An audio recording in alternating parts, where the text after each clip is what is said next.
حویلی کے وسیع و عریض صحن میں خوف کا سناٹا چھایا ہوا تھا، جسے صرف ایک شخص کی گڑ گڑاتی ہوئی آواز چیر رہی تھی جو اپنے اکلوتے وارث کی زندگی کی بھیک مانگ رہا تھا۔ بشیر علی نے کانپتے ہاتھوں سے اپنی ہی بیٹی کو جھٹکے سے آگے کی طرف دھکیلا اور وہ نازک سی لڑکی ٹھوکر کھا کر سردار مراد کے پیروں میں جا گری۔ بشیر علی نے ہاتھ جوڑ کر لرزتی ہوئی آواز میں کہا، سردار سائیں، یہ لو اس منحوس کو اور میرے بیٹے کو چھوڑ دو۔ یہ میری بیٹی ہے، میرا خون ہے، اسے ازلان سائی کے ساتھ ونی میں لے لو، بھلے اس کے ساتھ جانوروں جیسا سلوک کرو، لیکن میرے بیٹے کو بخش دو، وہ تو ابھی بچہ ہے، اس سے غلطی ہو گئی۔ سردار مراد نے حقارت سے قدموں میں پڑی 20 سالہ رمشا کو دیکھا جو شدت خوف سے تھر تھر کانپ رہی تھی۔ اس کی آنکھوں سے آنسوں کا سیلاب رواں تھا۔ سردار مراد نے گرجدار آواز میں کہا، بشیر علی، تم اپنی بیٹی کا سودا کر رہے ہو تاکہ اپنے بیٹے کی جان بچا سکو؟ بشیر علی نے فوراً کہا، ہاں سائیں، یہی تو ریت ہے ہمارے گاؤں کی کہ خون بہا کا بدلہ خون ہوتا ہے، لیکن میں بیٹے کے بدلے بیٹی دے رہا ہوں۔ یہ شہر سے پڑھ کر آئی ہے، بڑی نفیس اور نازک ہے، اسے اپنے پاس رکھ لو اور میرے چراغ کو بجھنے سے بچا لو۔ رمشا نے بے یقینی سے سر اٹھا کر اپنے باپ کی طرف دیکھا جو چند لمحے پہلے تک اسے پیار سے بیٹی کہہ رہا تھا اور اب اپنی جان چھڑانے کے لیے اسے قصائی کے حوالے کر رہا تھا۔ رمشا نے سسکتے ہوئے کہا کہ بابا، آپ میرے ساتھ ایسا کیسے کر سکتے ہیں؟ میں آپ کی بیٹی ہوں۔ بشیر علی نے اسے گھورتے ہوئے کہا، چپ کر جا منحوس، تیری وجہ سے آج میرا بیٹا قید خانے میں ہے۔ اگر تو اس دن شہر سے واپس نہ آتی اور تیرے وہ شہر والے ماں باپ کمال احمد اور نفیسہ اس حادثے میں نہ مرتے تو آج یہ نوبت ہی نہ آتی۔ سردار مراد نے گہری سانس لی اور اپنی مونچھوں کو تاؤ دیتے ہوئے کہا، ٹھیک ہے بشیر علی، تیری بیٹی کو ہم ونی کے طور پر قبول کرتے ہیں، یہ آج سے ہماری حویلی کی ملکیت ہے، لیکن تیرے بیٹے کی رہائی ابھی نہیں ہوگی جب تک میرا دل ٹھنڈا نہیں ہوتا، وہ قید میں ہی رہے گا۔ بشیر علی یہ سن کر تڑپ اٹھا، مگر سردار مراد کے محافظوں نے اسے دھکے دے کر حویلی سے باہر نکال دیا۔ رمشا وہیں زمین پر پڑی سسکتی رہی کہ اچانک ایک بھاری بھرکم خاتون سلمہ بیگم وہاں آن پہنچے اور آتے ہی رمشا کے بالوں میں انگلیاں پھنسا کر اسے کھڑا کیا اور نفرت سے بولی، تو یہ ہے وہ شہر کی نازک گڑیا جس کے بدلے میرے بیٹے کا خون ہوتے ہوتے رہ گیا۔ رمشا درد سے کرا اٹھی اور بولی، خدا را مجھے چھوڑ دیں، میرا کوئی قصور نہیں ہے۔ سلمہ بیگم نے اسے گھسیٹتے ہوئے کچن کی طرف دھکیلا اور کہا، اب تیری ساری عمر اسی حویلی کے کام کرتے ہوئے گزرے گی، یہ سارے برتن آدھے گھنٹے میں دھل جانے چاہیے ورنہ تجھے بھوکا رکھوں گی۔ رمشا روتے ہوئے سنک میں ڈھیر سارے برتنوں کے سامنے کھڑی ہو گئی۔ اس کے نازک ہاتھ جو صرف کتابیں اٹھانے کے عادی تھے اب چھوٹی پلیٹیں دھونے پر مجبور تھے۔ وہ اپنی قسمت پر آنسو بہا رہی تھی اور سوچ رہی تھی کہ کیسے ایک ہی پل میں اس کی زندگی بدل گئی۔ وہ تو شہر میں اپنی یونیورسٹی کی تعلیم مکمل کر رہی تھی کہ اچانک اس کے منہ بولے والدین کا ایکسیڈنٹ ہوا اور اب وہ یہاں اس جہنم میں تھی۔ وہ ہچکیوں کے ساتھ رو رہی تھی کہ اچانک کچن کے دروازے پر کسی کے قدموں کی آہٹ ہوئی۔ 25 سالہ ازلان ملک جو ابھی ابھی شہر سے واپس آیا تھا اور پانی لینے کچن کی طرف آیا تھا، اس نے کسی کے رونے کی آواز سنی تو چونک گیا۔ ازلان نے اندر قدم رکھا اور سامنے کھڑی لڑکی کی پشت دیکھ کر سخت لہجے میں بولا، کون ہے یہاں اور یہ رونے کا ڈرامہ بند کرو۔ رمشا نے وہ جانی پہچانی اور روبدار آواز سنی تو اس کا دل زوروں سے دھڑکا اور وہ فوراً پلٹی۔ جیسے ہی ان دونوں کی نظریں ملی وقت جیسے تھم گیا۔ ازلان ملک کی آنکھوں میں شدید حیرت امٹ آئی اور وہ دنگ رہ گیا کیونکہ یہ وہی لڑکی تھی جس نے یونیورسٹی میں سب کے سامنے اسے تھپڑ مارا تھا اور جس سے بدلہ لینے کی آگ اس کے سینے میں جل رہی تھی۔ رمشا کا چہرہ خوف سے سفید پڑ گیا کیونکہ وہ جانتی تھی کہ یہ وہی امیر زادہ ہے جس سے اس کی دشمنی چل رہی تھی اور اب اس کے رحم و کرم پر تھی۔ ازلان کے چہرے پر ایک شفاف مسکراہٹ ابھری اور اس نے آہستہ سے قدم بڑھاتے ہوئے کہا، تو تم یہاں ہو؟ قسمت بھی کیا کھیل کھیلتی ہے، تو تمہیں پورے شہر میں ڈھونڈ رہا تھا اور تم خود چل کر میرے ہی پنجرے میں آ گئی۔ حویلی کے اس پرآسائش مگر وحشت زدہ کمرے میں موت کا سناٹا تھا جسے صرف رمشا کی لرزتی ہوئی آواز توڑ رہی تھی۔ وہ دیوار کے ساتھ لگی بری طرح سے کانپ رہی تھی اور اس کے سامنے ازلان ملک ایک شکاری کی طرح کھڑا تھا جس کی آنکھوں میں انتقام کے شعلے بھڑک رہے تھے۔ رمشا نے ہاتھ چھوڑے ہوئے روحان سے لہجے میں کہا، خدا کے لیے میرے قریب مت آنا، مجھ سے بہت بڑی غلطی ہو گئی تھی، میں آپ کے آگے ہاتھ جوڑتی ہوں، مجھے معاف کر دیں، میں آپ کی نوکرانی بن کر رہ لوں گی مگر مجھے یوں مت گھوریں۔ اذلان کے چہرے کے سخت تاثرات میں ذرا بھی نرمی نہیں آئی۔ وہ خاموشی سے آگے بڑھا اور اس نے کمرے کا دروازہ زور سے بند کر دیا، جس کی آواز پر رمشا کی چیخ نکل گئی اور وہ خوف کے مارے گھٹنوں کے بل زمین پر گر گئی اور اذلان کے قدموں کو پکڑ کر بولی کہ مجھے مت مارے، مجھے جانے دے۔ اذلان نے جھنجھلا کر اپنے پیر زور سے زمین پر پٹخا اور نفرت سے بولا کہ ابھی تو میں نے کچھ کہا ہی نہیں اور تمہاری جان نکل رہی ہے، یاد رکھنا بھی حساب باقی ہے۔ یہ کہہ کر وہ اسے وہیں روتا چھوڑ کر کمرے سے باہر نکل گیا۔ رمشا وہیں زمین پر پڑی اپنی بدقسمتی پر روتی رہی۔ شاید اس کے پیدا ہوتے ہی لکھ دی گئی تھی، کیونکہ اس کا سگا باپ بشیر علی بیٹیوں سے شدید نفرت کرتا تھا۔ گاؤں میں رہنے والے جاہل بشیر علی کی پہلی ہی 4 بیٹیاں تھیں اور وہ بیٹے کی خواہش میں پاگل تھا۔ اسے اپنی بیوی پر ظلم کی انتہا کر رکھی تھی، اور جب 5ویں بیٹی یعنی رمشا کی پیدائش کی خبر بشیر علی کو ملی تو وہ ہسپتال کے باہر ہی غصے سے بھر گیا اور چیخنے لگا کہ اس منحوس کو میری نظروں سے دور کر دو، اسے مار دو، یہیں کہیں کچرے میں پھینک دو، میں اس بچی کو اپنے گھر میں نہیں گھسنے دوں گا۔ اس کی بیوی ننھی رمشا کو سینے سے لگائے زاروں قطار رو رہی تھی، مگر بشیر علی کے سر پر خون سوار تھا۔ اس معصوم جان کو قبول کرنے کے لیے تیار نہیں تھا کہ تبھی وہاں بشیر علی کا دور پرے کا کزن کمال احمد آ گیا، جو شہر میں رہتا تھا۔ کمال اور اس کی بیوی نفیسہ شادی کے برسوں بعد بھی اولاد کی نعمت سے محروم تھے۔ جب کمال نے دیکھا کہ بشیر اپنی ہی خون کا پیاسا ہو رہا ہے تو اس نے آگے بڑھ کر کہا کہ بشیر، اگر تجھے یہ بیٹی بوجھ لگتی ہے تو اسے مجھے دے دے، میں اسے اپنی بیٹی بنا کر پالوں گا۔ بشیر علی کی بیوی نے تڑپ کر انکار کرنا چاہا، مگر بشیر علی نے اسے ڈرا دھمکا کر چپ کروا دیا اور خوشی خوشی اپنی 3 دن کی بیٹی کمال احمد کی گود میں ڈال دی، جیسے کوئی کچرا گھر سے نکال رہا ہو۔ بشیر کی بیوی نے کلیجہ محسوس کر صبر کر لیا تاکہ اس کی بیٹی زندہ تو رہے۔ یوں کمال احمد رمشا کو لے کر شہر آ گیا، جہاں رمشا نے وہ پیار اور سکون پایا جو اسے شاید اپنے سگے باپ کے گھر میں کبھی نہ ملتا۔ کمال اور نفیسہ نے اس پر اپنی جان چھڑک دی اور اسے شہزادیوں کی طرح پالا۔ ادھر قدرت کا کھیل دیکھیں کہ رمشا کو دینے کو ٹھیک 2 سال بعد بشیر علی کے گھر بیٹا پیدا ہوا، جس کی خوشی میں اس نے پورے گاؤں میں مٹھائیاں بانٹی اور جشن منایا گیا، مگر اسے یہ یاد بھی نہ رہا کہ اس کی ایک بیٹی شہر میں بھی پل رہی ہے جسے وہ ٹھکرا چکا ہے۔ وقت بڑھ لگا کر اڑتا گیا اور وہ ننھی بچی جسے اس کے باپ نے دھتکار دیا تھا اب شہر کے بہترین ماحول میں پرورش پا کر ایک پورا اعتماد اور حسین دوشیزہ بن چکی تھی۔ رمشا کبھی کبھار اپنے منہ بولے ماں باپ کے ساتھ گاؤں جاتی تو بشیر علی کا رویہ اب بھی اس کے لیے اجنبی ہی ہوتا۔ وہ اپنی بیٹی کی طرف آنکھ اٹھا کر بھی نہ دیکھتا، اس کی ساری توجہ اور محبت صرف اپنے بیٹے کے گرد گھومتی تھی۔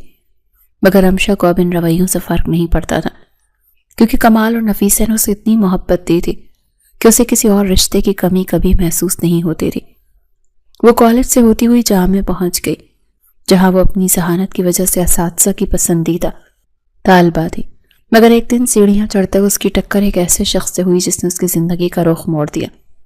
وہ کتابیں سینے سے لگائے جلدی میں اوپر جا رہی تھی کہ سامنے سے آتے ایک امیر سادے سے ٹکرا گئی۔ یہ اذلان ملک تھا، جس کی آنکھوں میں غرور اور لہجے میں تکبر تھا۔ اذلان نے اپنی قمیض چھاڑتے اسے حقارت سے دیکھا اور کہا، آنکھیں ہیں یا بٹن؟ نظر نہیں آتا سامنے کون کھڑا ہے؟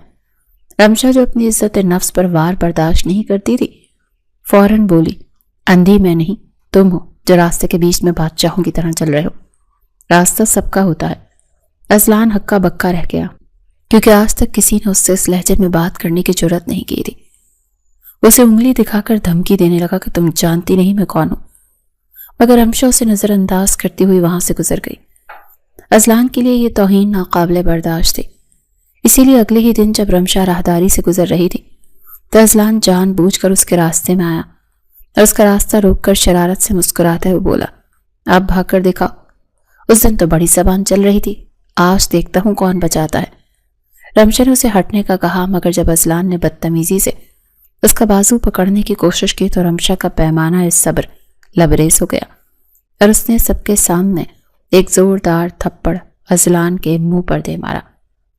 وہاں موجود ہر طالب علم دنگ رہ گیا۔ اذلان اپنے گال پر ہاتھ رکھے غصے اور بے یقینی سے اسے دیکھتا رہ گیا۔ اس کی آنکھوں میں خون اتر آیا تھا، مگر رمشا وہاں رکنے کے بجائے تیزی سے وہاں سے نکل گئی۔ وہ گھبرائی ہوئی گھر پہنچی تو دیکھا کہ گھر کا ماحول سوگوار ہے، نفیسہ بیگم رو رہی تھی اور کمال صاحب پریشانی میں ٹہل رہے تھے۔ رمشا کے پوچھنے پر پتہ چلا کہ گاؤں سے خبر آئی ہے کہ بشیر علی کے بیٹے کے ہاتھوں گاؤں کے بڑے زمیندار کے بیٹے کا قتل ہو گیا ہے اور اب وہاں خون کی ہولی کھیلی جائے گی۔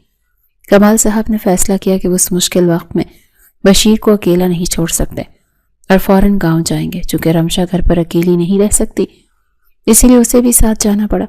وہ راستے پر اس تھپڑ والے واقعے کے بارے میں سوچ کر خوفزدہ ہوتی رہی، مگر اسے کیا معلوم تھا کہ وہ جس گاؤں جا رہی ہے وہاں اس کی ملاقات اسی شخص سے دوبارہ ہونے والی ہے جس کی انا کو وہ کچل کر آئی تھی، اور اب قدرت اسے اسی کے رحم و کرم پر کرنے والی تھی۔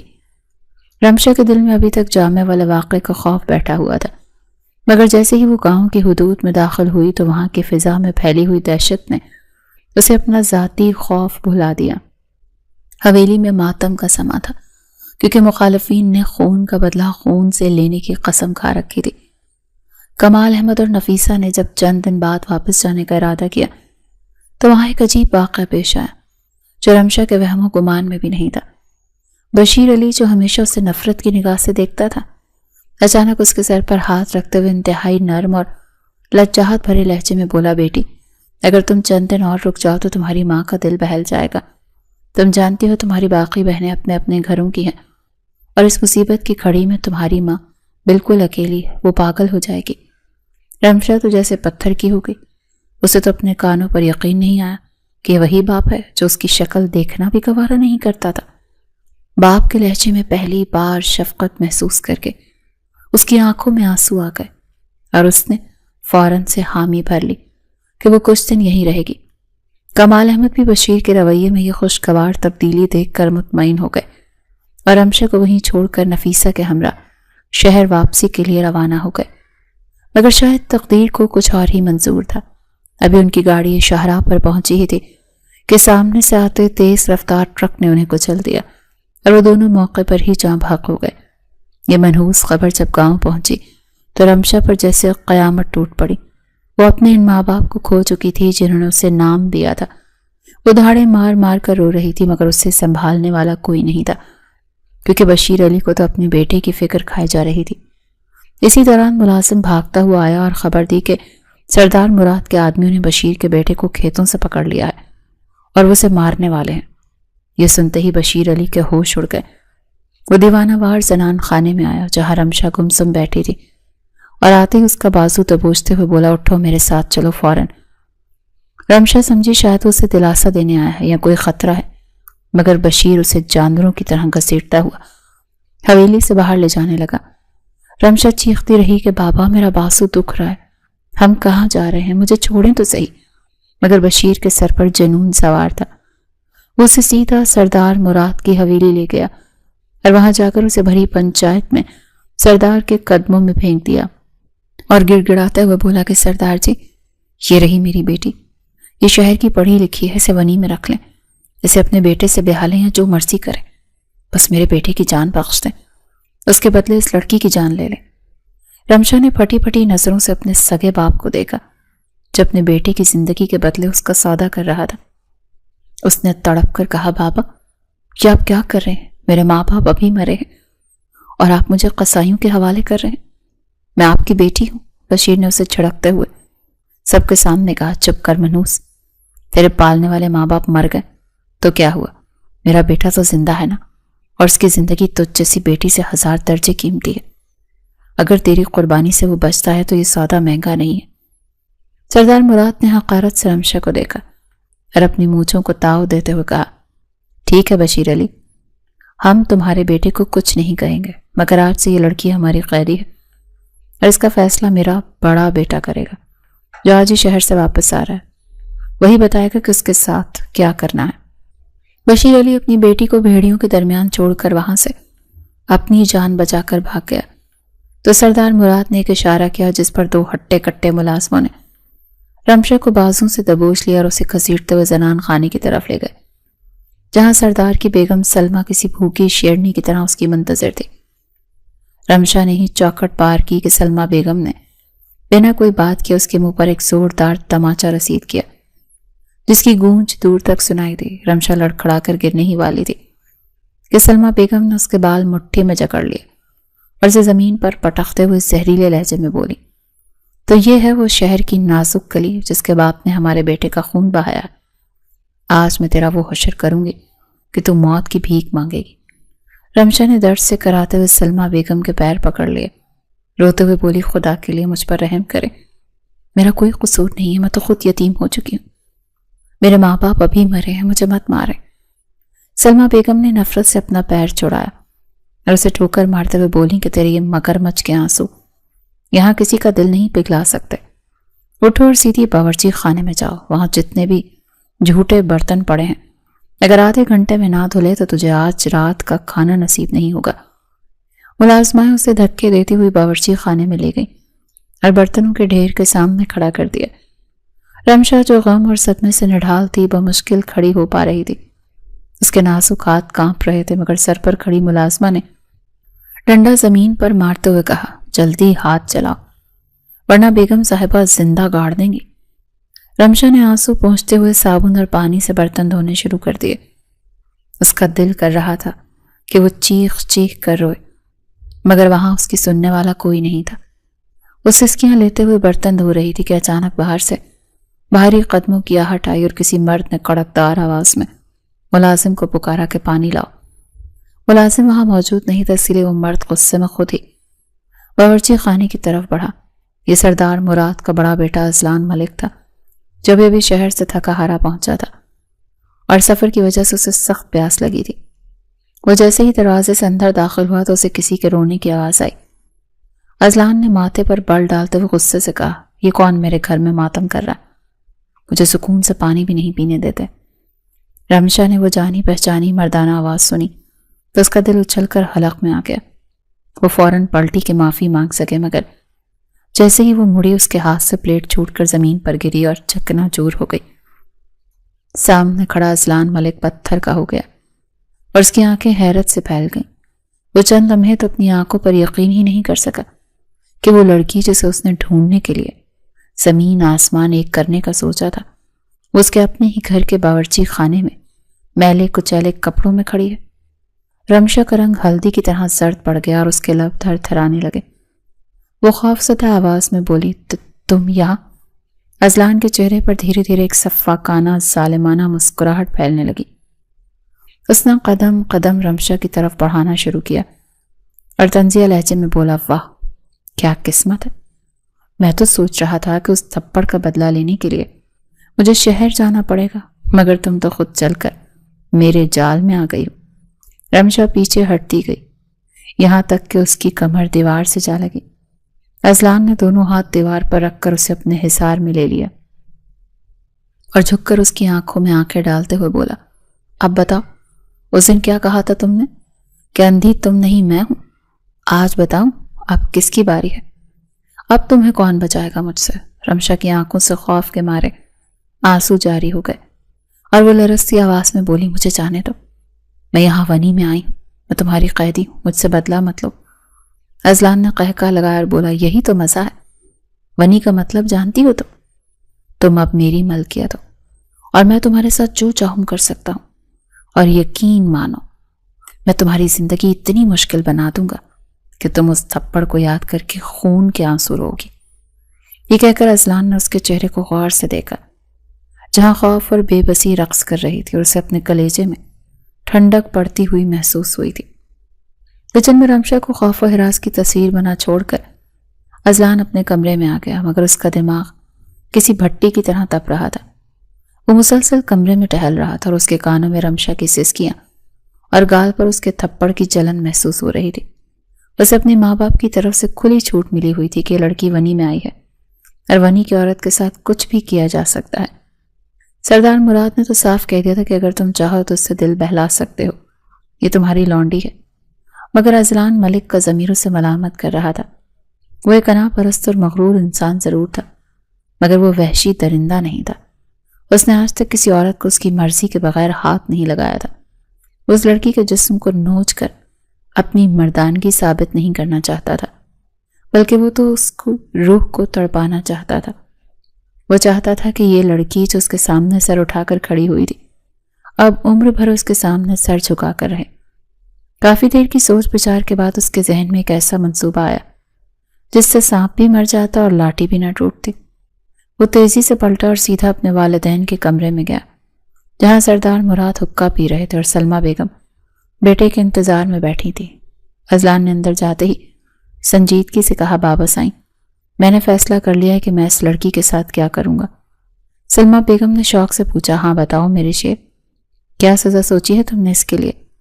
اذلان نے گہری سانس لیتے ہوئے کہا، میں اسے یہاں حویلی میں نہیں رکھوں گا، بلکہ اسے اپنے ساتھ شہر والے مکان پر لے جاؤں گا۔ یہ سن کر سلمہ بیگم تڑپ اٹھی اور بولی، کیا دماغ خراب ہو گیا ہے تمہارا؟ اتنا بڑا شہر ہے اور تم وہاں اکیلے اس آفت کو سر پر سوار کرو گے؟ اسے یہیں رہنے دو، میں اسے جوتیوں کی نوک پر رکھوں گی۔ اذلان نے ماں کو سمجھاتے ہوئے کہا، ماں جی، یہاں حویلی میں تو سب اس پر رحم کھا لیں گے، یا یہ کام کاج میں مصروف رہ کر اپنا غم بھول جائے گی، مگر میں اسے وہاں لے جا کر تنہائی کی سزا دوں گا۔ وہاں یہ میری خادمہ بن کر رہے گی اور پل پل اپنے کیے کی سزا بھگتے گی، اور ویسے بھی مجھے وہاں اپنے کاموں کے لیے ایک بھروسے مند ملازمہ کی ضرورت تو ہے ہی، تو کیوں نہ اسی سے کام لیا جائے۔ سردار مراد نے بیٹے کی آنکھوں میں چھپی انتقام کی آگ دیکھ لی تھی، اسی لیے انہوں نے مسکراتے ہوئے کہا، ٹھیک ہے اذلان، اگر تمہیں لگتا ہے کہ تم وہاں اس سے بہتر بدلہ لے سکتے ہو تو لے جاؤ، ہمیں کوئی اعتراض نہیں، بس دھیان رکھنا کہ یہ بھاگ نہ سکے۔ اذلان نے تنزیہ مسکراہٹ کے ساتھ کہا، بابا سائیں، یہ اب میری قید میں ہے، اور اذلان ملک کی قید سے موت تو رہا کروا سکتی ہے، مگر یہ خود کہیں نہیں جا سکتی۔ اجازت ملتے ہی اذلان کے دماغ میں اگلا مرحلہ طے ہوا، جو رمشا کے لیے کسی بم دھماکے سے کم نہیں تھا۔ وہ واپس زنان خانے کی طرف بڑھا جہاں رمشا ابھی تک کونے میں دبکی بیٹھی تھی۔ اذلان نے دروازے میں کھڑے ہو کر اسے حکم دیا کہ اٹھو اور اپنے آنسو پونچھ لو، کیونکہ تمہارا دانا پانی اس حویلی سے اٹھ چکا ہے۔ رمشا نے حیرت اور ڈر سے اسے دیکھا اور لرزتی آواز میں پوچھا، ہم کہاں جا رہے ہیں؟ کیا آپ مجھے مارنے کے لیے کہیں ویرانے میں لے کر جا رہے ہیں؟ اذلان نے اس کے قریب جا کر اس کا بازو سختی سے پکڑا اور کھڑا کرتے ہوئے کان میں سرگوشی کی کہ نہیں، ماروں گا نہیں، بلکہ تمہیں ایک ایسی زندگی دوں گا کہ تم ہر روز مرنے کی دعا مانگو گی۔ چپ چاپ میرے ساتھ گاڑی میں بیٹھ جاؤ، ہم ابھی شہر جا رہے ہیں، اور خبردار اگر راستے میں کوئی ڈرامہ کیا۔ رمشا کے پاس انکار کی کوئی گنجائش نہیں تھی، وہ بھیگی بلی کی طرح سر جھکایا اس کے پیچھے چل پڑی، مگر اس کے وہم و گمان میں بھی نہیں تھا کہ شہر جا کر اذلان اس کے ساتھ ایسا رشتہ جوڑنے والا ہے جسے ہمیشہ کے لیے اس کا غلام بنا دے گا۔ گاڑی سڑک پر ہوا سے باتیں کر رہی تھی اور رمشا سیٹ کے ساتھ لگی مجسمہ بنی بیٹھی تھی۔ اس کا دل سوکھے پتے کی طرح کانپ رہا تھا، کیونکہ اذلان کا چہرہ سپاٹ اور آنکھیں سرخ تھی۔ وہ مسلسل سامنے دیکھ رہا تھا اور گاڑی کی رفتار بڑھاتا جا رہا تھا۔ رمشا کو لگ رہا تھا یہ سفر اس کی زندگی کا آخری سفر ثابت ہوگا۔ اس نے ہمت مجتمع کر کے لرزتے ہونٹوں سے پوچھا، ہم کہاں جا رہے ہیں؟ خدا را مجھے بتا دیں، میرے دل میں بہت وسوسے آ رہے ہیں۔ اذلان نے اسے گھور کر دیکھا اور سخت لہجے میں بولا، اپنی زبان کو تالا لگا لو، تھوڑی دیر میں سب پتہ چل جائے گا۔ گاڑی شہر کے ایک پرسکون لیکن اجنبی علاقے میں رکی، جہاں ایک چھوٹا سا مکان تھا جس کے باہر ایک ادھیڑ عمر آدمی سر پر ٹوپی پہنے کھڑا تھا۔ اذلان نے گاڑی کا دروازہ کھولا، رمشا کا بازو پکڑ کر اسے باہر نکالا اور سیدھا اس آدمی کے سامنے لے جا کر کھڑا کر دیا۔ رمشا کچھ سمجھ ہی نہ پائی تھی کہ یہ کون ہے اور یہاں کیا ہونے والا ہے۔ تبھی اذلان نے اس آدمی سے کہا، مولوی صاحب، تیاری مکمل ہے، نکاح شروع کریں۔ یہ سنتے ہی رمشا کے پیروں تلے سے زمین نکل گئی۔ اس نے بے یقینی سے جھٹکے سے سر اٹھا کر اذلان کو دیکھا اور ہکلاتے ہوئے بولی، کیا نکاح؟ آپ مجھ سے نکاح کر رہے ہیں، مگر کیوں؟ آپ تو مجھ سے نفرت کرتے ہیں، مجھے تو آپ سزا دینے لائے تھے، پھر یہ سب کیا؟ اذلان نے اس کے کان کے قریب جھک کر سرگوشی کی، یہی تو تمہاری سزا ہے بے وقوف لڑکی۔ اگر میں تمہیں بغیر نکاح کے اپنے ساتھ رکھتا تو تم صرف قیدی ہوتی، لیکن اب میں تمہیں اپنے نام کا طوق پہنا کر ہمیشہ کے لیے اپنی غلامی میں لے رہا ہوں، تاکہ تم چاہ کر بھی مجھ سے پیچھا نہ چھڑا سکو اور دنیا کی نظر میں بھی تم میری ہو جاؤ۔ رمشا کے پاس انکار کرنے کی نہ تو ہمت تھی اور نہ ہی کوئی راستہ، کیونکہ وہ جانتی تھی کہ ونی کی عورت کی اپنی کوئی مرضی نہیں ہوتی، وہ صرف سر جھکا سکتی ہے۔ مولوی صاحب نے نکاح کا خطبہ پڑھا اور جب رمشا سے اجازت مانگی تو اس نے روتے ہوئے اذلان کے قہر آلود چہرے کو دیکھا اور پھر بھیگی پلکیں جھکا کر حامی بھر لی۔ یہ وہ نکاح نہیں تھا جس کے خواب ہر لڑکی دیکھتی ہے، بلکہ یہ تو ایک ایسا سودا تھا جس میں اس کی روح تک گروی رکھ دی گئی تھی۔ نکاح نامے پر دستخط کرتے وقت اس کے ہاتھ کانپ رہے تھے، مگر اذلان نے سختی سے قلم اس کی انگلیوں میں دبا کر دستخط کروائے اور پھر مولوی صاحب کی رخصت کر کے اسے دوبارہ بازو سے پکڑ کر اندر مکان میں دھکیل دیا۔ مکان کے اندر اندھیرا اور حبس تھا۔ اذلان نے بتی چلائی اور سامنے صوفے پر بیٹھتے ہوئے ٹانگ پر ٹانگ جمائی اور حکم صادر کیا کہ اب یہ مت سمجھنا کہ تم میری بیوی بن گئی ہو تو اس گھر پر راج کرو گی۔ تمہاری حیثیت وہی ہے جو گاؤں میں تھی، میرے جوتوں کے پاس۔ یہ نکاح میں نے صرف اس لیے کیا تھا کہ تم قانونی اور مذہبی طور پر میری گرفت میں رہو اور میں جب چاہوں تمہیں ذلیل کر سکوں۔ اب جاؤ اور میرے لیے کھانا لگاؤ، مجھے سخت بھوک لگی ہے۔ رمشا آنسو پوچھتی ہوئی باورچی خانے کی تلاش میں ادھر سے ادھر دیکھنے لگی۔ اس کے ذہن میں بار بار یہ سوال اٹھ رہا تھا کہ اگر اسے صرف ذلیل ہی کرنا تھا تو نکاح کی مقدس چادر اوڑھنے کی کیا ضرورت تھی؟ ضرور اس شخص کے دل میں کوئی کھچڑی پک رہی ہے، مگر اس وقت اتنی تھکی ہوئی اور ہاری ہوئی تھی کہ مزید سوچنے کی سکت نہیں تھی، اسی لیے چپ چاپ حکم کی تعمیل میں لگ گئی۔ نکاح کا بندھن رمشا کے لیے کوئی سکون کا باعث نہیں بنا، بلکہ اذلان نے اس کی زندگی کو کانٹوں کی سیج بنا دیا۔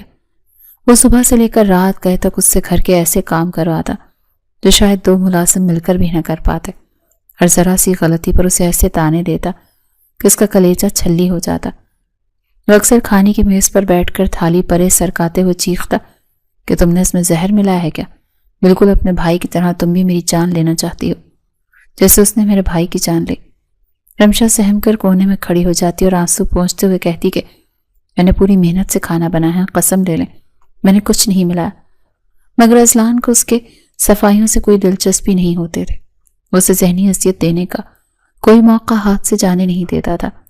کبھی فرش پر پانی گرا کر اسے دوبارہ پہنچنے کا حکم دیتا تو کبھی اس کے میلے کپڑوں کا مذاق اڑاتا، لیکن ان سب ظلموں کے بیچ رمشا ایک بات پر حیران تھی کہ نکاح کے باوجود اذلان نے آج تک اسے بیوی کے طور پر چھوا تک نہیں تھا۔ وہ رات کو اسے زمین پر سونے کا حکم دیتا اور خود بستر پر سوتا۔ رمشا سوچتی کہ اگر اسے صرف نوکرانی ہی بنا کر رکھنا تھا تو نکاح کا ڈرامہ رچانے کی کیا ضرورت تھی؟ وہ تو ویسے بھی قید تھی، مگر وہ اذلان کے دل کا حال نہیں جان سکتے تھے۔ موسم گرما کی چلچلاتی دوپہر تھی اور سورج آگ برسا رہا تھا۔ مکان کا باورچی خانہ تندور کی طرح دہک رہا تھا، جہاں رمشا کھڑی روٹیاں پکا رہی تھی۔ گرمی اور حبس کی وجہ سے اس کا برا حال تھا، پسینے کی بوندیں اس کے ماتھے سے بہہ کر گردن تک جا رہی تھی اور اس کا سوتی لباس پسینے سے بھیگ کر جسم کے ساتھ چپک گیا تھا۔ گرمی کی شدت سے گھبرا کر اس نے اپنا دوپٹہ اتار کر پاس پڑی کرسی پر رکھ دیا تھا تاکہ کچھ ہوا لگ سکے۔ وہ اپنے کام میں مگن تھی کہ بڑے کمرے سے اذلان کی گرجدار آواز آئی، رمشا مجھے ٹھنڈا پانی لا کر دو، میرا حلق خشک ہو رہا ہے۔ رمشا جو پہلے ہی ڈری ہوئی تھی اس نے فوراً پانی کا پیالہ بھرا اور یہ دھیان کیے بغیر کہ اس کے سر پر دوپٹہ نہیں ہے وہ تیزی سے باہر کی طرف بھاگی تاکہ دیر ہونے پر پھر سے ڈانٹ نہ سننی پڑے۔ وہ ہانپتی ہوئی پانی لے کر اذلان کے سامنے پہنچی جو صوفے پر نیم دراز تھا۔ اذلان نے پانی لینے کے لیے ہاتھ بڑھایا ہی تھا کہ اس کی نظر رمشا کے سراپے پر پڑی اور وہ وہیں ٹھٹک گیا۔ پسینے میں شرابور چہرہ، بکھری ہوئی لٹیں اور بھیگا ہوا لباس جس کی نزاکت کو اور بھی نمایاں کر رہا تھا۔ اذلان کی نظریں اس کے چہرے سے ہٹی نہیں رہی تھی جیسے وہ آج اسے پہلی بار دیکھ رہا ہو۔ رمشا نے جب اذلان کی نظروں کی تپش محسوس کی تو اسے اپنی حالت کا احساس ہوا اور وہ شرم سے پانی پانی ہو گئی۔ اس نے گھبرا کر پانی وہیں میز پر رکھا اور الٹے قدموں واپس بھاگنے لگی، میں دوپٹہ لے کر آؤں۔ مگر ابھی وہ مڑی ہی تھی کہ اذلان نے پھرتی سے اٹھ کر اس کی کلائی تھام لی اور ایک ہی جھٹکے سے اسے اپنی طرف کھینچا جس سے رمشا کا توازن بگڑا اور وہ سیدھی اس کے سینے سے جا ٹکرائی۔ رمشا نے خوف زدہ ہو کر اس کی آنکھوں میں دیکھا جہاں اب انتقام کی جگہ کچھ اور ہی جذبہ مچل رہا تھا جسے دیکھ کر رمشا کی سانسیں رک گئی تھی۔ کمرے کی فضا میں ایک عجیب سا سحر طاری ہو گیا۔ اذلان کی گرفت رمشا کی کلائی پر سخت تھی مگر اس کی نظروں میں وہ سختی نہیں تھی جو ہمیشہ رمشا کو ڈراتی تھی، بلکہ آج وہاں ایک ایسی طلب تھی جس نے رمشا کے ہوش اڑا دیے تھے۔ اذلان کا چہرہ اس کے چہرے کے اتنا قریب تھا کہ دونوں کی گرم سانسیں ایک دوسرے سے ٹکرا رہی تھی۔ رمشا کا دل کسی پنجرے میں قید پرندے کی طرح پھڑ پھڑا رہا تھا۔ وہ چاہ کر بھی خود کو اس کی گرفت سے آزاد نہیں کروا پا رہی تھی، جیسے اس کے جسم کی جان نکل گئی ہو۔ اذلان کی نظریں اس کے لرزتے لبوں اور خوفزدہ آنکھوں کا طواف کر رہی تھی۔ وہ اپنے انتقام اور نفرت کو کہیں پیچھے چھوڑ کر ایک مرد کے جذبات کے ہاتھوں مجبور ہو رہا تھا۔ اس کا سر دھیرے دھیرے جھک رہا تھا اور فاصلہ مٹنے ہی والا تھا کہ اچانک دروازے پر بجنے والی تیز اور مسلسل گھنٹی کی آواز نے اس خاموش شہر کو چکنا چور کر دیا۔ اذلان جیسے کسی گہری نیند سے جاگر اس نے جھٹکے سے رمشا کا ہاتھ چھوڑا اور پیچھے ہٹ گیا۔ اس کی آنکھوں میں ایک لمحے کے لیے پچھتاوا اور بوکھلاہٹ تیز ہوئی، جیسے اسے یقین نہ آ رہا ہو کہ وہ کیا کرنے جا رہا تھا۔ رمشا کو جسے قید سے رہائی ملی وہ بنا ایک لمحہ ضائع کیے وہاں سے بھاگی اور سیدھا باورچی خانے میں جا کر دم لیا۔ اس نے جلدی سے اپنا دوپٹہ اٹھا کر خود کو اچھی طرح سے ڈھانپا اور دیوار سے لگ کر لمبی لمبی سانسیں لینے لگی۔ اس کا چہرہ شرم اور گھبراہٹ سے تم تما رہا تھا اور ذہن میں بار بار وہی منظر گھوم رہا تھا کہ اگر وہ گھنٹی نہ بجتی تو کیا ہوتا۔ دوسری طرف اذلان نے غصے سے دروازے کی طرف دیکھا اور دانت پیستے ہوئے مٹھی بنا کر وہ دھاڑا، کون ہے باہر؟ میز پر دے ماری کہ یہ وقت بھی کس منحوس نے چنا تھا آنے کے لیے، جو یوں سر پر سوار ہو گیا۔ صبر نہیں ہے کیا؟ آ رہا ہوں۔ وہ دروازہ کھولنے گیا تو دیکھا کہ دودھ والا حساب لینے آیا تھا۔ اسے پیسے دے کر فارغ کر کے وہ واپس پلٹا اور صوفے پر بیٹھ کر سر ہاتھوں میں گرا لیا۔ اسے اپنی بے اختیاری پر شدید غصہ آ رہا تھا۔ وہ خود کو ملامت کر رہا تھا اور بڑبڑایا، لعنت ہے مجھ پر، میں کیا کرنے جا رہا تھا؟ میں کیسے بھول سکتا ہوں کہ یہ لڑکی میرے دشمن کی بیٹی ہے؟ میں تو اسے سزا دینے لایا تھا اور خود ہی اس کے سحر میں گرفتار ہو رہا ہوں۔ نہیں اذلان ملک، تمہیں سنبھلنا ہوگا۔ وہ خود سے سوال کرنے لگا کہ میں کیا کرنے جا رہا تھا؟ میں تو اس سے نفرت کرتا ہوں، یہ میرے دشمن کی بیٹی ہے، میرے بھائی کے قاتل کی بہن ہے، میں اس کے سحر میں کیسے گرفتار ہو سکتا ہوں؟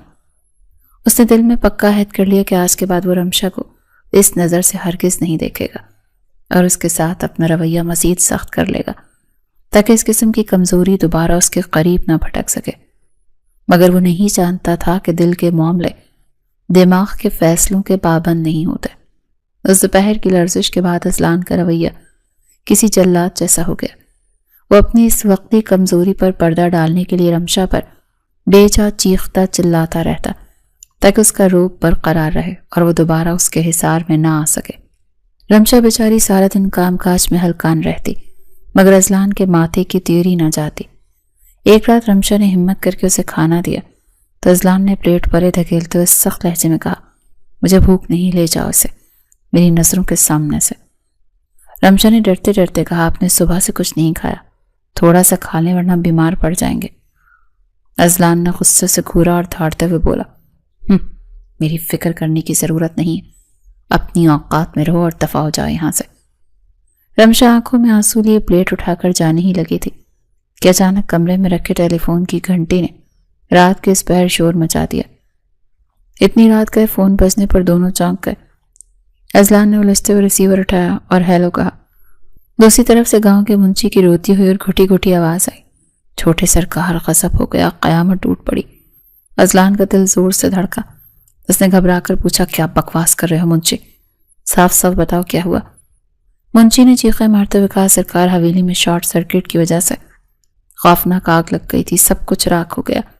بڑے سرکار اور بی بی جی سو رہے تھے، وہ دونوں نہیں بچ سکے، جل کر کوئلہ ہو گئے۔ اذلان کے ہاتھوں سے ریسیور پھسلنے لگا، اس کے پیروں تلے سے زمین نکل گئی۔ اس نے لڑکھڑاتی زبان سے کہا، یہ جھوٹ ہے، ایسا نہیں ہو سکتا۔ منشی نے روتے ہوئے مزید کہا، سرکار وہ قید خانے میں بند بشیر کا لڑکا بھی اسی آگ کی لپیٹ میں آ کر مر گیا، اور یہ خبر سنتے ہی بشیر علی کو ایسا دل کا دورہ پڑا کہ وہ بھی موقع پر دم توڑ گیا۔ اب گاؤں میں سوائے ماتم کے اور کچھ نہیں بچا، آپ فوراً آ جائیں۔ اذلان کے ہاتھوں سے فون چھوٹ کر قالین پر گر گیا اور وہ کسی کٹی ہوئی پتنگ کی طرح صوفے پر ڈھہ گیا۔ اس کا چہرہ بالکل سفید پڑ چکا تھا، جیسے جسم سے سارا خون نچوڑ لیا گیا ہو۔ رمشا تو دروازے کے پاس ہی کھڑی تھی، یہ سب دیکھ رہی تھی۔ اس کی حالت دیکھ کر بھاگتی اس کے قریب آئی اور گھبرا کر پوچھا، کیا ہوا ہے؟ آپ ایسے کیوں بیٹھے ہیں؟ کون تھا فون پر؟ اذلان نے خالی اور ویران نظروں سے رمشا کو دیکھا اور خشک ہونٹوں کو جنبش دیتے ہوئے بمشکل بولا، سب ختم ہو گیا رمشا، ہم دونوں یتیم ہو گئے۔ رمشا کو کچھ سمجھ نہیں آیا۔ اس نے اذلان کے کاندھے کو ہلا کر پوچھا، مجھے بتائیں تو صحیح کیا ہوا؟ اذلان نے پھٹی پھٹی آواز میں کہا، حویلی جل گئی، میرے ماں باپ جل کر مر گئے، تمہارا بھائی جو وہاں قید تھا وہ بھی مر گیا، اور اس کے غم میں تمہارا باپ بشیر علی بھی دنیا چھوڑ گیا۔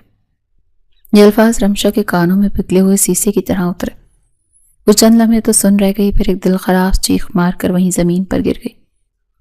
کمرے میں موت کا سناٹا اور 2 یتیم روحوں کی سسکیاں گونج رہی تھیں، جو تقدیر کے اس ظالمانہ وار پر خون کے آنسو رو رہے تھے۔ رات کے اس پہر جب وہ دونوں شہر سے گاؤں کے لیے نکلے تو گاڑی میں قبرستان جیسی خاموشی تھی، جسے صرف گاڑی کے انجن کی آواز توڑ رہی تھی۔ دونوں کے دل غم سے نڈھال تھے اور آنکھوں میں آنسو جیسے بہہ بہہ کر بھی خشک ہو چکے تھے۔ جب وہ گاؤں پہنچے تو صبح کی سفیدی پھیل رہی تھی، مگر وہاں ہر طرف سیاہی اور دھوئیں کا راج تھا۔ وہ حویلی جو کبھی اس گاؤں کی شان ہوا کرتی تھی، اب جل کر کوئلہ اور ملبے کا ڈھیر بن چکی تھی، جس سے ابھی بھی دھواں اٹھ رہا تھا۔ گاڑی رکتے ہی اذلان دیوانہ وار باہر نکلا اور سامنے صحن میں رکھے 4 تابوتوں کو دیکھ کر اس کے قدم وہیں جم گئے۔ اس کے گھٹنوں میں جان نہ رہی اور وہ دھڑام سے زمین پر گر گیا۔ گاؤں کے لوگ جو وہاں جمع تھے افسوس کا اظہار کر رہے تھے، مگر اذلان کے کانوں میں کچھ نہیں جا رہا تھا۔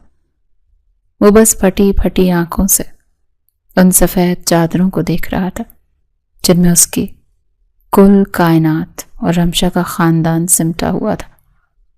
رمشا بھی اپنی آنکھوں سے بہتے ہوئے آنسوؤں کو روک نہیں پا رہی تھی، کیونکہ ایک طرف اس کا بھائی اور باپ تھا اور دوسری طرف وہ لوگ جنہوں نے اسے ونی بنایا تھا، مگر موت نے آج سب حساب برابر کر دیے تھے۔ جنازوں کے اٹھنے کا وقت آیا تو اذلان بالکل ہوش کھو بیٹھا۔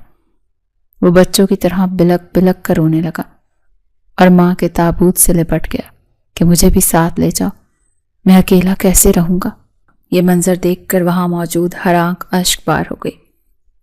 رمشا نے اپنے غم کو اندر دبا لیا، کیونکہ وہ جانتی تھی کہ اس وقت اگر وہ بھی ٹوٹ گئی تو اذلان کو سنبھالنے والا کوئی نہیں ہوگا۔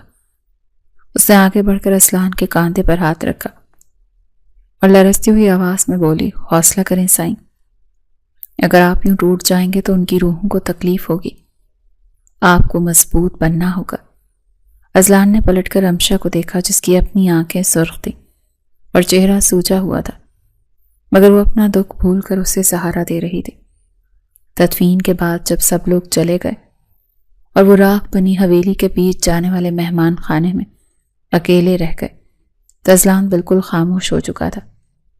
وہ دیوار کو ٹکٹکی باندھے گھور رہا تھا جیسے اس کا دماغ کام کرنا چھوڑ گیا ہو۔ کئی گھنٹے گزر گئے، اس نے پانی کا ایک گھونٹ بھی نہیں پیا۔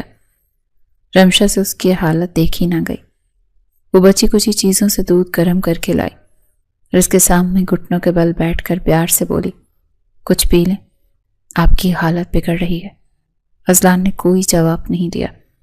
رمشا نے ہمت کر کے گلاس اس کے ہونٹوں سے لگا دیا اور بولی، خدا کے لیے خود کو سزا مت دیں، ان کے لیے جی لیں۔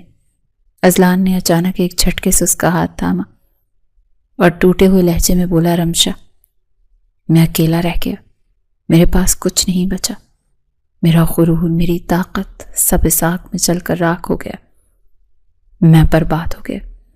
رمشا نے اس کے ہاتھ کو مضبوطی سے تھام لیا اور اس کی آنکھوں میں دیکھتے ہوئے پوری یقین لہجے میں بولی، نہیں سائیں، آپ برباد نہیں ہوئے، میں ہوں نا آپ کے ساتھ، ہم دونوں مل کر اس راکھ سے اپنی زندگی دوبارہ بنائیں گے، آپ خود کو تنہا مت سمجھیں، میں آپ کا سایہ بن کر رہوں گی۔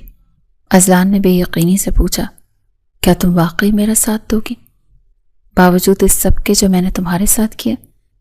رمشا نے اس بات میں سر ہلایا اور کہا، ہاں، کیونکہ اب ہمارے دکھ سانجھے ہیں اور میں آپ کو کبھی اکیلا نہیں چھوڑوں گی۔ یہ وہ لمحہ تھا جب نفرت اور انتقام کی دیواریں گر کر خاک ہو گئیں اور مشترکہ دکھ نے ان 2 اجنبی دلوں کو ایک اندیکھے دھاگے میں باندھ دیا۔ وقت کے بے رحم پہیے نے کئی مہینے کچل دیے تھے، مگر اس راکھ کے ڈھیر پر بیٹھے اذلان ملک کی زندگی میں کوئی رنگ نہیں بھر سکا تھا۔ وہ اب بھی اسی مہمان خانے کے ایک کمرے میں زندہ لاش بنا پڑا رہتا۔ اس کی وہ اکڑ، وہ غرور اور وہ حاکمیت سب اس آگ میں جل کر بھسم ہو چکی تھی جو اس کے اپنوں کو نگل گئی تھی۔ ان گزرتے ماہ و سال میں اگر کوئی چیز مستقل تھی تو وہ رمشا تھی۔ اس کی بے لوث خدمت تھی۔ وہ صبح سویرے اٹھتی اور گھر کے کاموں سے لے کر زمینوں کے حساب کتاب تک ہر چیز پر نظر رکھتی اور پھر اپنی تھکن بھلا کر اذلان کی تیمارداری میں لگ جاتی۔ اسے وقت پر دوا دیتی، کھانا کھلاتی اور اس کی خاموشی نظروں کا سامنا کرتی، جب انتقام کے بجائے ایک عجیب سی پشیمانی سے بھری ہوئی تھی۔ ایک شام جب سورج ڈوب رہا تھا اور فضا میں خنکی بڑھ گئی تھی، رمشا ہاتھ میں چائے کا پیالہ لیے برآمدے میں آئی، جہاں اذلان کرسی پر بیٹھا خلا میں گھور رہا تھا۔ رمشا نے نرمی سے پیالہ اس کے سامنے میز پر رکھا اور دبی ہوئی آواز میں بولی، پی لیں، ٹھنڈی ہو جائے گی۔ اذلان نے چونک کر اسے دیکھا۔ اس کی نظر رمشا کے ہاتھوں پر جم گئی، جو مسلسل کام کرنے کی وجہ سے اب کھردرے سے ہو چکے تھے اور چہرے پر تھکاوٹ کے سائے گہرے تھے۔ اذلان کے اندر کچھ ٹوٹا۔ اس نے اچانک رمشا کا ہاتھ پکڑ لیا اور بھری ہوئی آواز میں بولا، کیوں کرتی ہو یہ سب رمشا؟ آخر کیوں؟ میں نے تم پر ظلم کیے اور تمہاری تذلیل کی، تمہارے بھائی کی موت کا سبب بنا اور تمہیں ونی بنا کر قید کیا، پھر بھی تم میری خدمت کر رہی ہو۔ کیوں نہیں چھوڑ دیتی مجھے میرے ہاتھ پر؟ رمشا نے اپنا ہاتھ چھڑانے کی کوشش نہیں کی، بلکہ اس کی آنکھوں میں جھانکتے ہوئے سنجیدگی سے بولی، کیونکہ نفرت آگ کی طرح ہوتی ہے سائیں، جو دوسرے کو جلانے سے پہلے خود کو جلاتی ہے، اور میں جلنا نہیں چاہتی۔ اور پھر اب میرا اس دنیا میں آپ کے سوا ہے ہی کون؟ ہم دونوں ہی تنہا ہیں، تو ایک دوسرے کا سہارا نہیں بنیں گے تو اور کیا کریں گے؟ رمشا کا یہ سادہ سا جواب اذلان کے دل میں تیر کی طرح پیوست ہو گیا۔ اسے اپنی کم ظرفی اور رمشا کی اعلیٰ ظرفی کو شدت سے احساس ہوا۔ اس کی آنکھوں میں نمی تیر گئی اور اس نے سر جھکا لیا۔ کئی راتوں کے جاگے ہوئے اذلان نے آج پہلی بار سکون محسوس کیا، مگر ساتھ ہی اس کا ضمیر اسے ملامت کر رہا تھا۔ وہ اس ہیرے جیسی لڑکی کو قید میں رکھ کر گناہ کر رہا ہے۔ اسی رات اس نے فیصلہ کیا جو اس کے لیے جان لیوا تھا، مگر رمشا کے لیے ضروری تھا۔ اگلی صبح جب رمشا ناشتہ لے کر آئی تو اذلان تیار ہو کر کھڑا تھا۔ اس نے رمشا کے سامنے بٹھایا اور اپنی لرزتی ہوئی آواز پر قابو پاتے ہوئے کہا، رمشا، اپنا سامان باندھ لو، میں تمہیں شہر چھوڑنے جا رہا ہوں۔ رمشا کے ہاتھ سے نوالا گر گیا۔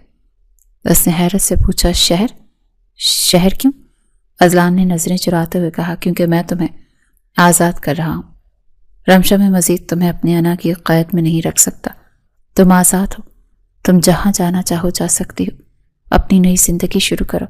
میں اب تمہارا مجرم بن کر نہیں رہنا چاہتا۔ اذلان کے منہ سے آزادی کا لفظ سن کر رمشا کو لگا جیسے کسی نے اس کے قدموں تلے سے زمین کھینچ لی ہو۔ اس نے بے یقینی سے اذلان کے چہرے کو دیکھا، جہاں اب سختی کے بجائے صرف بے چارگی اور پچھتاوا تھا۔ رمشا کی آنکھوں میں آنسو مڑ آئے اور وہ تڑپ کر بولی، آپ مجھے کہاں جانے کا کہہ رہے ہیں سائیں؟ کیا آپ کو نہیں معلوم کہ اس دنیا میں میرا اب کوئی ٹھکانہ نہیں ہے؟ اذلان نے نظریں چراتے ہوئے کہا، تم اپنے شہر والے گھر جا سکتی ہو، وہاں تمہاری زندگی دوبارہ شروع ہو سکتی ہے۔ میں تمہیں خرچہ بھی دوں گا اور رہنے کا انتظام بھی کر دوں گا، بس تم یہاں سے چلی جاؤ، کیونکہ میں تمہارے سامنے شرمندہ ہوں۔ رمشا نے ایک تلخ ہنسی اور روتے ہوئے بولی، کون سا گھر اور کون سی زندگی سائیں؟ شاید آپ بھول گئے ہیں کہ میرے پالنے والے ماں باپ تو اسی دن سڑک کے حادثے میں اللہ کو پیارے ہو گئے تھے، جس دن میں ونی بنا کر یہاں لائی گئی تھی، اور میرے سگے باپ بشیر علی اور بھائی کا انجام تو آپ نے اپنی آنکھوں سے دیکھا ہے، وہ بھی راکھ ہو چکے ہیں۔ اب آپ ہی بتائیں کہ میں کہاں جاؤں، کس کے دروازے پر دستک دوں؟ کیا سڑکوں پر رلنے کے لیے مجھے آزاد کر رہے ہیں؟ رمشا کی یہ باتیں سن کر اذلان کو جیسے بجلی کا جھٹکا لگا۔ اسے شدت سے احساس ہوا کہ اپنے دکھ میں اتنا گم تھا کہ یہ بھی بھول گیا کہ رمشا بھی اتنی ہی تنہا ہے جتنا وہ خود ہے۔ رمشا نے اپنے آنسو پونچھے اور مزید قریب آ کر لجاجت سے بولی، بچپن سے لے کر آج تک مجھے صرف دھتکارا گیا ہے۔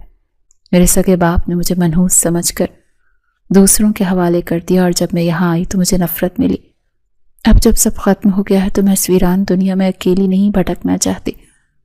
اگر آپ کو مجھ سے اتنی ہی نفرت ہے تو بھلے مجھے بیوی کا درجہ نہ دیں، مجھے سویلی کے کسی کونے میں نوکرانی سمجھ کر ہی کیوں نہ رہنا پڑے، رہنے دیں، مگر خدارا مجھے گھر سے نہ نکالیں۔ میں آپ کے ٹکڑوں پر پل لوں گی، مگر باہر کی دنیا کے رحم و کرم پر نہیں جانا چاہتی۔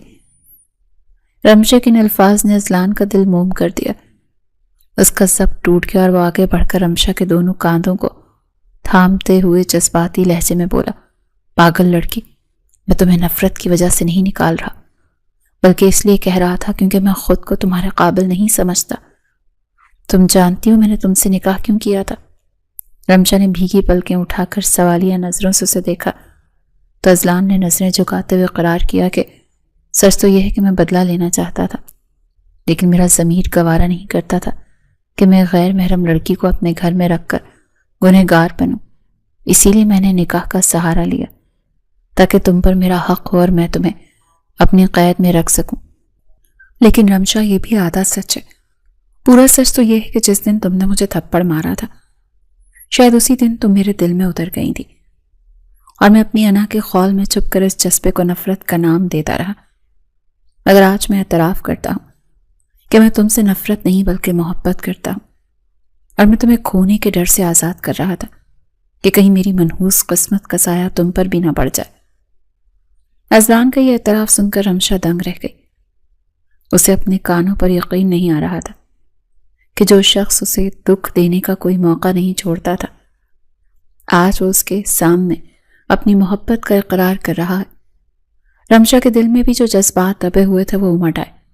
اس نے روتے ہوئے اپنا سر اذلان کے سینے پر رکھ دیا، جس پر اذلان نے اسے اپنے حصار میں لے لیا، اور پہلی بار ان دونوں کے درمیان موجود نفرت اور انا کی دیوار ہمیشہ کے لیے گر گئی، اور مہمان خانے کی وہ اداس فضا محبت کی خوشبو سے مہک اٹھی۔